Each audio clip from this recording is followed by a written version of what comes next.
एक double floor गौ माता की गाड़ी को पकड़ा गया तुकुगुड़ा रोड पर। ये गाड़ी उड़ीसा से लेकर भातुपुरा कत्ल खाने के लिए लेके जा रहा था।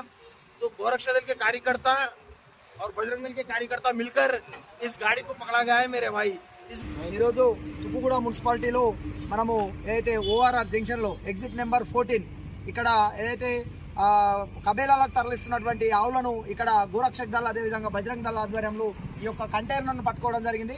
ఇందులో సుమారుగా 60 నుంచి 70 ఆవులు చిన్న చిన్న లేగదూడలు పాలు మరగనటువంటి లేగదూడలంగిన ఈ యొక్క బహదూర్పుర స్లాటర్ హౌస్కు తీసుకెళ్లడం జరుగుతుంది. వీటిని ఈరోజు ఇక్కడ ఆపడం జరిగింది. ఇక్కడ ముందు ఏదైనా గో వధ జరిగితే వాటిని అడ్డుకునేటువంటి వ్యవస్థ మనలో రావాలి. మన హిందుత్వం మేలుకోవాలి. మనకు ఆ గోవు అనేది తల్లితో సమానం కాబట్టి, తల్లి కంటే ఎక్కువగా పూజిస్తాం కాబట్టి ఆ గోమూత్రము గోమయము అనుకుంటే మనకు ఎన్నో పూజలల్లా వ్యవహారాలల్లా వాటిని పూజిస్తాము, ధ్యానిస్తాం కాబట్టి మనం వాటిని కాపాడుకునేటువంటి హక్కు మనకుంది, ఆ సామర్థ్యం మనకుంది. మనలో రావాలి అని కోరుకుంటూ మన అందరూ